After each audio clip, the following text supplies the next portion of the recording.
singing some Hercules material, as well as other kind of classic house songs or disco songs, and just a lot of dancing and hyping, and so it's kind of like having two very virtuosic MCs, like that are able to sing the hell out of songs while I'm playing music. You know, it was a challenge at first. Yeah, I'll say that. Yeah, what for do you sure. think? And we're talking about the energy, like how you.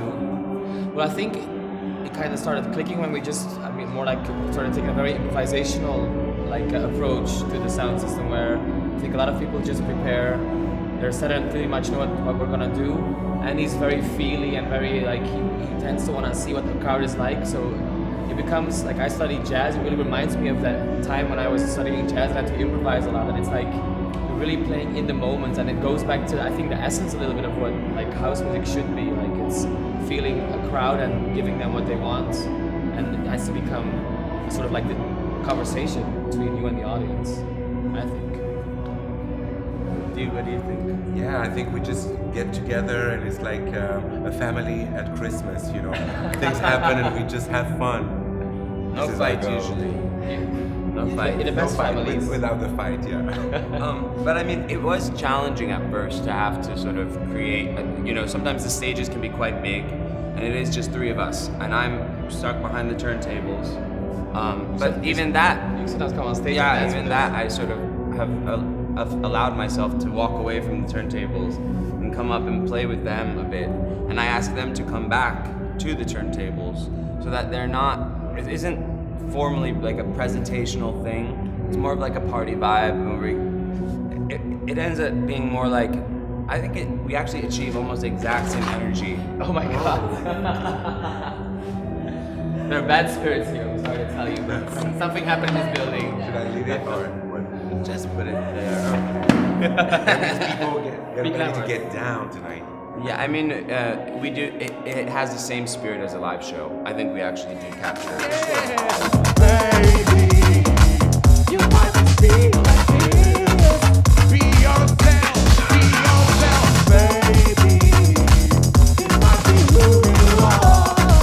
Be yourself, baby. You might just be like this. Hey, baby, you might be who you are. We have some numbers that we do. Yeah. But like tonight, I'll be surprising them a little bit. I have some really noisy old songs that I haven't played since I was like a teenager that I'm gonna play tonight, which I think is gonna be cool because this club is but it has a monstrous sound, like a lot of bass, and so we were like shaking on stage at soundcheck today. So it'll be fun to play some of these really big, old house techno songs that they don't really know. I'm gonna surprise them.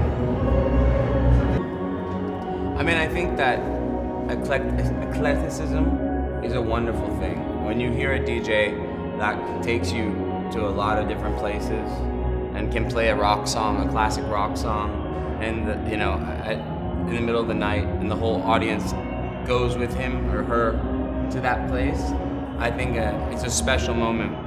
For this specific thing, I'm not veering off into really strange territory that frequently.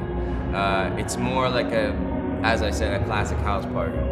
So it's maybe not as experimental as I have been as a DJ in the past. What do you think? The most important aspect? Yeah, or the most important part of the show, where is it? I think there are a lot of important aspects, and it's hard to say one is more than the other. I always say the quality of performance and singing abilities and performance abilities of the people on stage is first and foremost. But even in this past year, talking a lot with Rouge about the show, the visual component of what we do is very important as well. Bringing a style to stage, personal style, making people walk away from letting them walk away feeling like they know you, like you're a unique individual.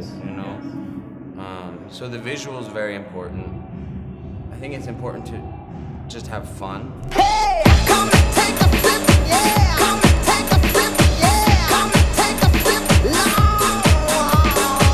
Come and take a sip, yeah. Come and take a sip, yeah. Come and take a sip, long. Come and take a sip, yeah. Come and take a sip, yeah. Come and take a sip, long. Come and take a sip, yeah. Come and take a sip, yeah. Come and take a sip, long.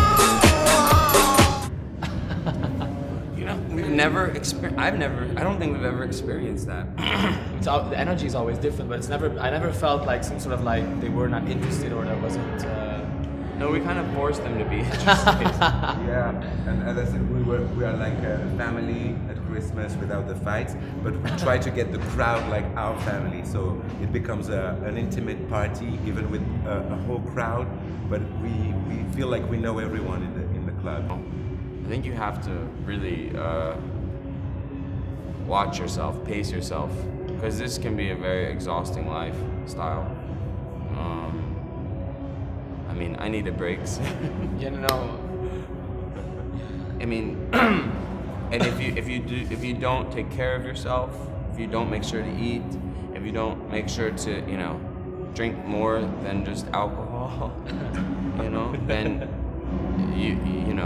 you'll find it's not a fun thing. No. It loses the allure very quickly. Come down is very bad, I think. Yeah. I've done 2 compilations, and it's a really cool opportunity to take music that isn't readily available anymore and reissue it, re-release it. And there were a couple of artists that, like as a teenager, I really admired and loved, and they sort of have become quiet or disappeared a little bit. So it was an opportunity for me to reintroduce them a little into a younger audience, give people the chance to have vinyl with those tracks on them again. It can be frustrating too, though. I requested a lot of music from a lot of artists and was declined. People that didn't want to re-release the music or didn't want to. So I had to go through a long process of selecting before I finally found the right group of songs.